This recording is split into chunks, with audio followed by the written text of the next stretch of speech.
Hello and welcome back to Nancy Goodame, the Space Ranger. This is chapter 13 and it describes events that took place on planet Jupiter. At roughly mid-afternoon on the first day of the first human crewed mission to Mars, European Space Agency mission specialist Nancy Goodame McGinley was trying to make her way downstream past a waterfall on Jupiter. The three foremost things on her mind were keeping a grip on the vines and curly tree branches that hugged the rock on the right side of the fall, the fact that there was a powerful and malevolent creature called a Tantallium in pursuit of her, and that someone had just spoken. "Hey, come here to me. I'll swap you this Tom Ganadian axe for your crossbow," came the voice. Its owner was partly concealed by the undergrowth, but looked to be humanoid, was wearing an orange boiler suit, and a slightly demented grin. "Quiet, not so loud," whispered Nancy. "What are you doing hiding in the bushes halfway down the waterfall? The Tantallium is coming this way." "I'm on reconnaissance, and the Tantallium doesn't scare me." "It should scare you," muttered Nancy. She left her advice at that. Nancy was not in a mood or position to go through a full description of the arrival of the Tantallium, the death of Bríd Tantallium, or the possible outcome of a Tantallium and hatchet crossbow exchange opportunist encounter. She spotted a mossy patch at the base of the waterfall and jumped down into it. "Why should it scare me?" called the boiler-suited stranger. He grabbed one of the vines and swung neatly down onto a rock next to where Nancy was standing. They both had about 10 metres of large, smooth, water-worn boulders between them and where the stream was once more flanked by sand and shingle. I don't know, I'm not from round here. Go back there and ask it if you want," snapped Nancy. She was starting to think it might not be a bad thing to have the Tantallium delay its pursuit of her to eat or eviscerate the increasingly irritating boiler-suited stranger. Nancy slipped her crossbow into its holster and began using both arms and all of her balance to quickly leap through the rocks. "Not a chance. Although that'd kill two birds with the one stone all right. From your point of view anyways," noted the stranger. Nancy reached the end of the boulders. She jumped onto the shingled bank and began running and moving quickly past the overhanging vegetation that flanked the stream. The stranger grabbed another vine, swung from it, cleared the water-worn boulders, and landed running next to Nancy. "What are birds?" he asked. "Huh?" puffed Nancy. Nancy had most of her concentration on rapidly putting ground between herself and the Tantallium, but not all.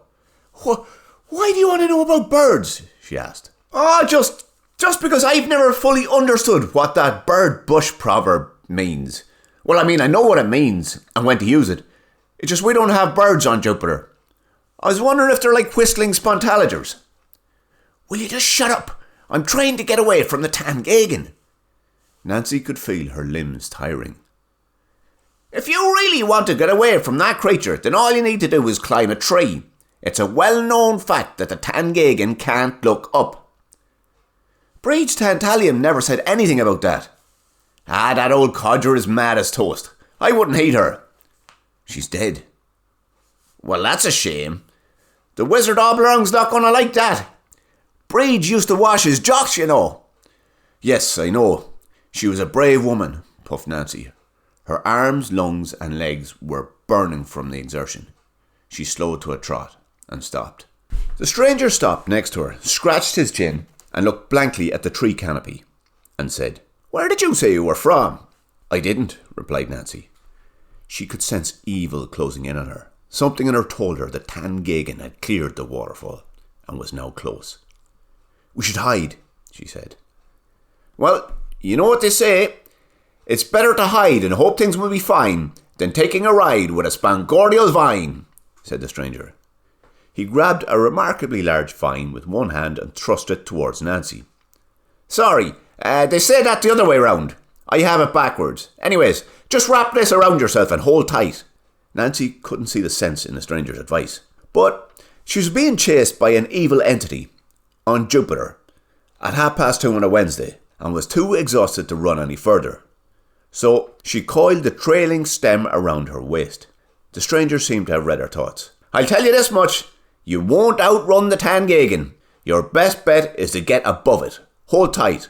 The stranger ranged his axe above his head. "Like they say, a bad plan is better than no plan." Nancy was about to say the words, Who says that? But didn't. She didn't have time. The stranger swung the axe at one end of the vine. It snapped, and the section around her waist suddenly and rapidly recoiled to a large branch high in the tree canopy, bringing Nancy with it. The branch was about 2 meters wide and covered in a mossy growth. It took Nancy 5 seconds to untangle herself from the vine and become steady enough to lie face down on the branch and peer down the considerable distance to the ground, where she could make out the path of the stream through the valley, the gully/waterfall in the distance, and an orange boiler-suited Jupiterian wrapped in a vine and swing elevating at speed. The Jupiterian landed on the branch next to Nancy, untangled himself from the vine, and asked, "Where are you from?" "Earth." "Earth?" "Earth," repeated Nancy. "Never heard of it," nodded the stranger. "Pleased to meet you anyway. My name's Gulliger Unterwackle, but everybody calls me Bip." "Oh, okay, right, I'm Nancy," said Nancy. "We should be quiet. The Tangagan is close." "Did you not hear me telling you that thing can't look up? You've been hanging around with that mad old hag Tantallium for too long. I had to keep repeating myself to her too, though, truth be told, there was no talking or being listened to with that woman." Nancy felt a sudden surge of fear. It sharpened her focus on the ground below. She peered at the stream and saw the 18 torned umbernuncles of the Tangagan splayed across the bank where she had just been standing.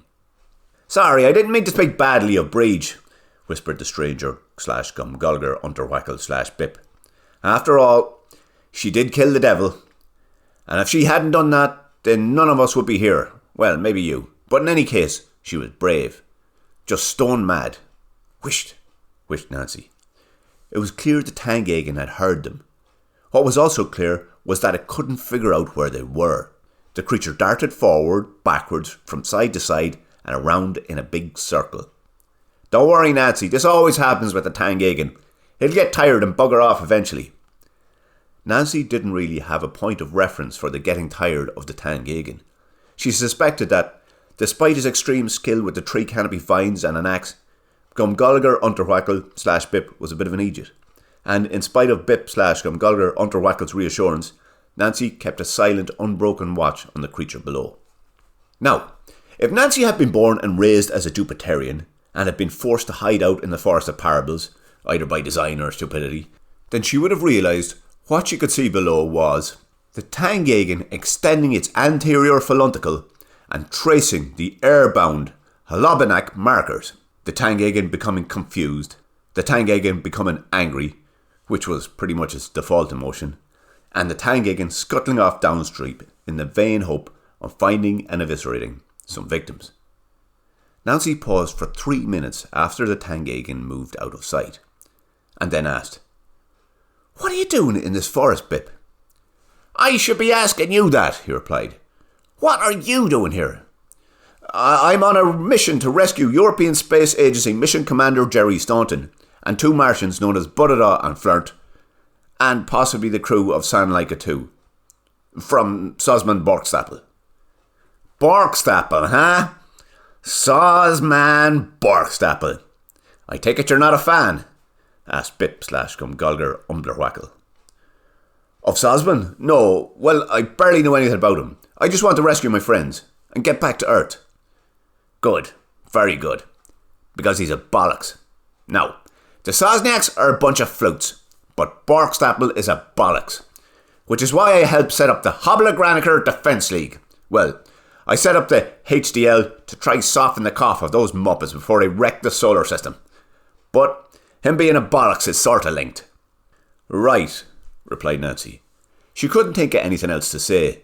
The fact that someone thought someone else who goes around kidnapping and causing grief was a bollocks stood to reason.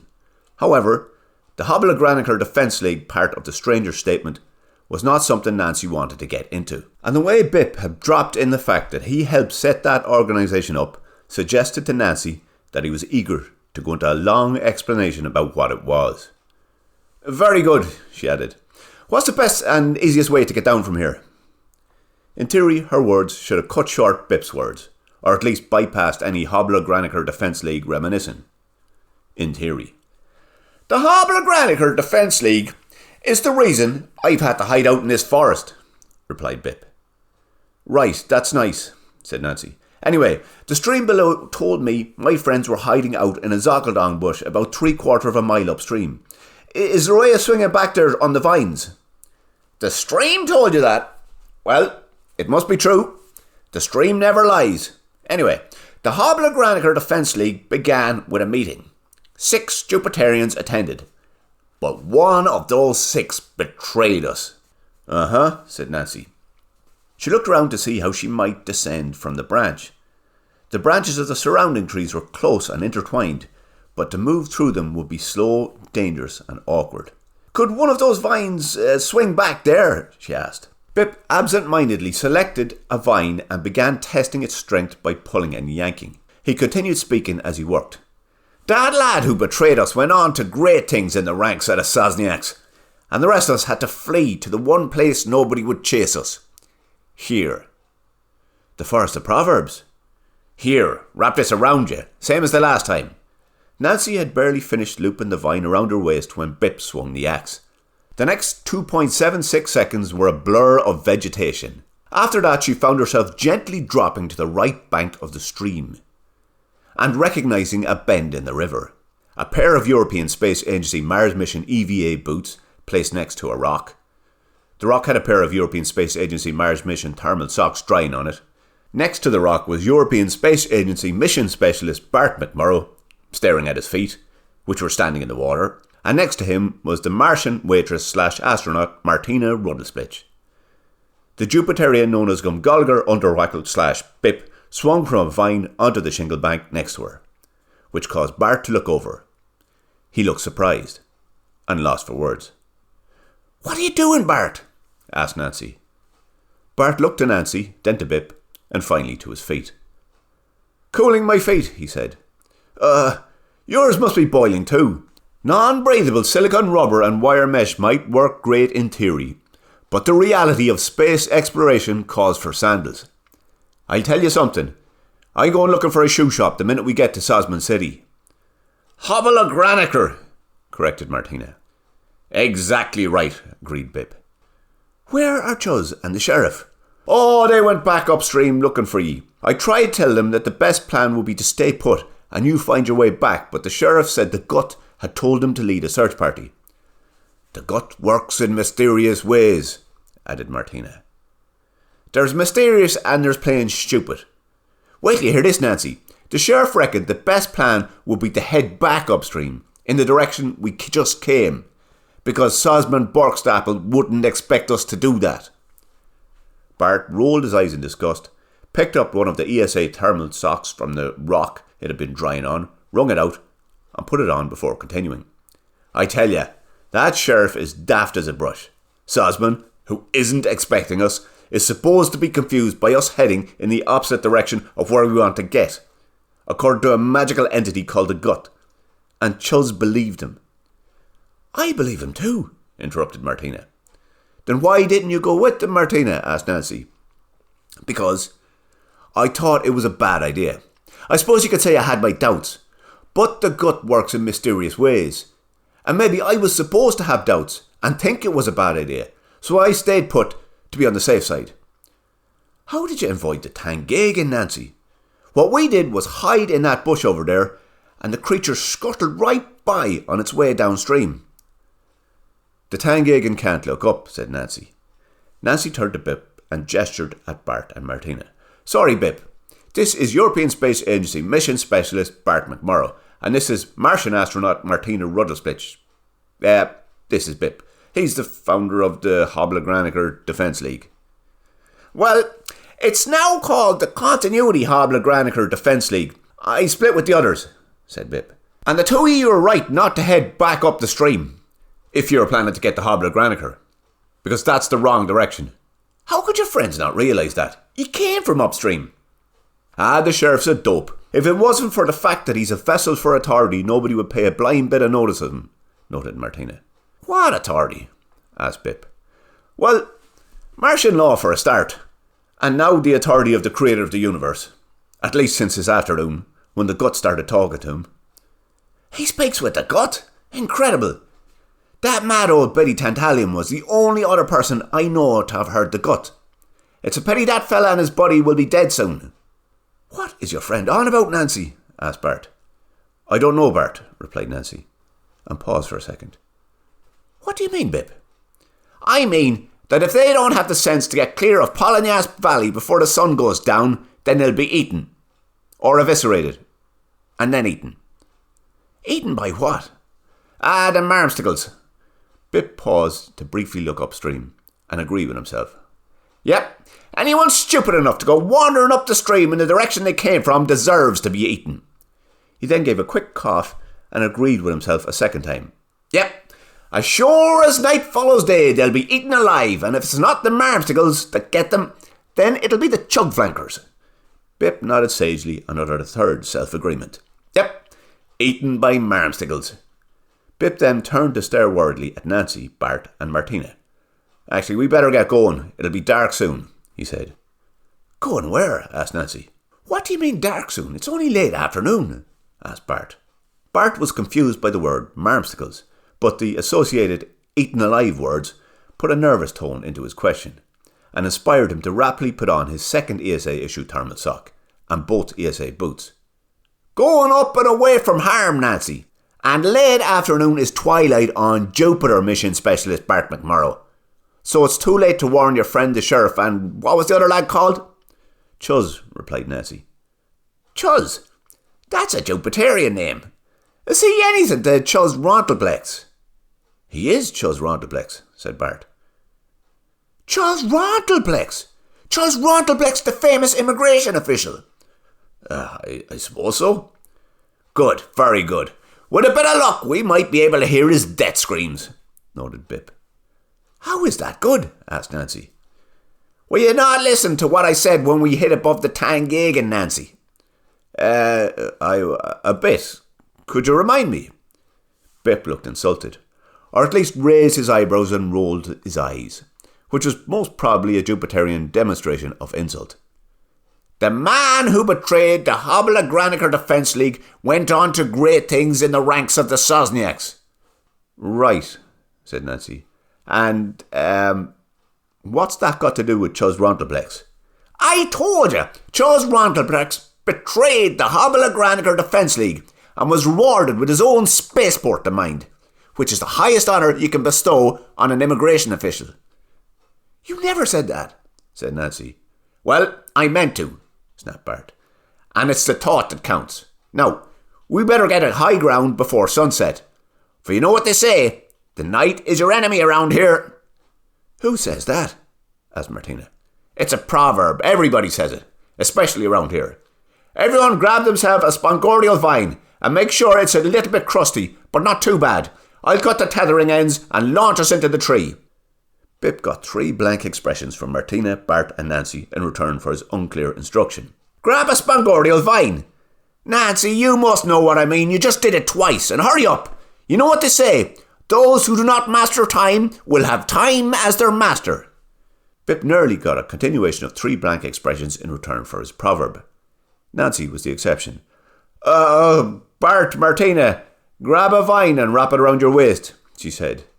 "Not just any vine, a spongordial one, like this one." Bip handed a vine to Nancy, who wrapped it around her waist. He then handed a second vine to Bart, who did the same, and a third one to Martina, who also did the same. "Right," said Bip. "You know what they say, a cut to the vine saves climbing time. I'm guessing you say that on Saturn too." "Mars," said Martina. "Earth," said Nancy. "Nobody says that," said Bart. The reason why it was not a human proverb soon became apparent to Bart. Bip rapidly and skillfully sliced all 3 vines, and Bart was whipped from the ground and onto a high wide branch in the tree canopy from a surprisingly accurate and comfortable recoil of the vine. Martina and Nancy were already on the branch when he landed. Bip joined them moments later. "Right," announced Bip. "Time for a kip. We'll probably be woken later by the sound of your friends screaming, so the best bet is to sleep when we can. Make sure you lie perpendicular to the edge of the branch. You won't want to roll off while asleep. There's many a member of the Hobla Graniker Defence League that made that mistake." And so it was for the beginning of twilight on the first day of the first human crewed mission to Mars/Jupiter. A Martian sheriff with divine inspiration. a Jupiterian immigration official with belief in the divine inspiration, both of whom were wandering upstream on a mission that carried with it the strong possibility of marmsticle ingestion. A very wide and comfortable moss-covered tree branch, the founding member of the Continuity Hobbler Defence League, a Martian waitress/astronaut, ESA mission specialist Nancy Goodaim McGinley, ESA mission specialist Bart McMurrow, a Tomagodian axe, and a crossbow. Right, that was chapter 13, chapter 14 next week.